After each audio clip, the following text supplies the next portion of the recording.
পটুয়াখালী জেলার মির্জাগঞ্জ থানাধীন সুবিদখালী সরকারি কলেজের পাশে বালুর মাঠে নৃশংসভাবে ঢাকা রমিজউদ্দিন স্কুল অ্যান্ড কলেজের এইচএসসি প্রথম বর্ষের ছাত্র সাইমুল ইসলাম সিয়ামকে পিটিয়ে হত্যা করা হয়।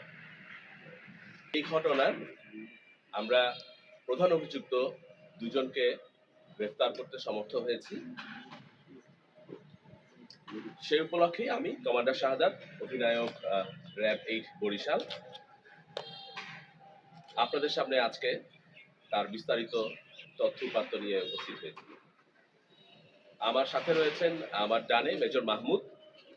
তিনি আমাদের এই অপারেশনটি সার্বিক সমন্বয় সাধন এবং পরিচালনা করেছেন এবং সেই সাথে সার্বিক সহযোগিতা করেছেন আমাদের স্কোয়াড লিডার রাশেদ, যিনি ক্যাম্প কমান্ডার পটুয়াখালী হিসেবে করেন। মামলার এজাহার থেকে আমরা জানতে পারি যে ভিকটিম সিয়াম গত 18 ডিসেম্বর ঢাকা থেকে পটুয়াখালীর মাদার বুনিয়ায় তার নানা বাড়িতে বেড়াতে আসে। গতকাল দুপুর আনুমানিক 15:15 ঘটিকার দিকে ভিকটিম তার খালাতো ভাই আব্দুল্লাহ আল মামুন সহ তারা সুবিদখালী সরকারি কলেজের উত্তর পাশে বালুর মাঠে ঘুরতে গেলে সেখানে ওত পেতে থাকা একদল সন্ত্রাসী তাদের গতিরোধ করে। তাদের পরিচয় জানতে চেয়ে তর্কে লিপ্ত হয় এবং এক পর্যায়ে লাঠি দিয়ে ভিকটিমের মাথা এবং শরীরের বিভিন্ন স্থানে নির্মমভাবে আঘাত করে।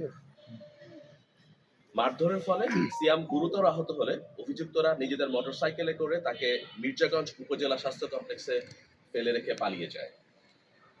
15:45 ঘটিকায় কর্তব্যরত চিকিৎসক সিয়ামকে মৃত ঘোষণা করে। তারা ভিকটিমের খালাতো ভাই আব্দুল্লাহ আল মামুনকেও পিটিয়ে আহত করে, যিনি বর্তমানে শেরে বাংলা মেডিকেল হাসপাতালে চিকিৎসাধীন রয়েছেন। এই ঘটনায় ভিকটিমের বাবা বাদী হয়ে মির্জাগঞ্জ থানায় গতকাল রাতেই মামলা দায়ের করেন। এই মামলায় 3 জন এজার নামীয় আসামি রয়েছেন।